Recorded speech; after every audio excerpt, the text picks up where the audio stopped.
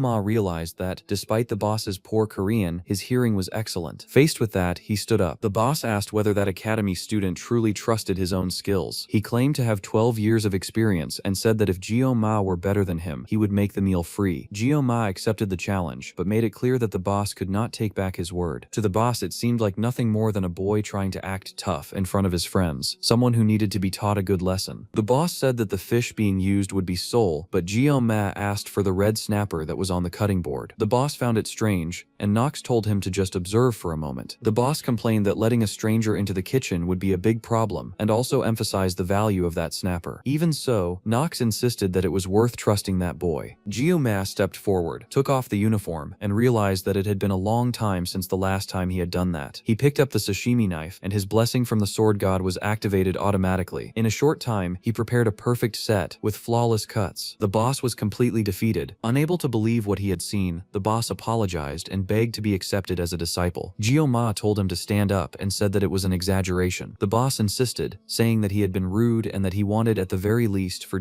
Ma to be his master. Ma refused the idea of taking disciples, but said that he could give some advice. The boss immediately took out a small notebook to write things down. Ma explained that his skill was not bad, but that his use of the knife was disappointing. He suggested using a sashimi knife made for left-handed use. The boss was surprised, but Ma explained that, from the cross-section of the cut, it was possible to see that there was excessive force in the right arm, which ended up crushing the flesh. Simply changing the knife would already improve things a great deal. The boss wrote everything down attentively. Ma commented that the rest would come with a few more years of experience in cooking and decided to spare further words. The boss declared that Ma was a true master. Then Ma remembered the bet and said that, since he had given advice, he should receive something in return. The boss accepted immediately. Later, Ma was holding a sashimi knife that he had asked the boss for. In addition to that, he was authorized to serve the customers in the boss's place that day, for free. Everyone was impressed as they watched him cut the fish. Chloe noticed that Ma looked genuinely happy, completely focused on what he was doing. Speed Weapon encouraged Ma to keep going, saying that the boss was too excited for everyone to stand around. The atmosphere in the dining hall grew lighter. Before Chloe could stand up to help, Nox approached and said that he could teach her. Chloe thanked him. Later, Ma gazed at the night sky, thinking that all of this should have been just a celebration. Even so, he could not avoid reflecting. 50 seconds of protection had been enough to deal with more than 3 fish. After so much time slicing unpleasant things, like beasts, magic, and people, cutting fish had been refreshing. While he wondered whether he should open a restaurant someday, Nox approached to talk to him. Nox commented that all the food had run out thanks to Ma. The restaurant owner explained that he himself would take care of closing and that the remaining service would be left to his partner. Nox explained that he had only come there because Chloe had asked him to go talk to Ma.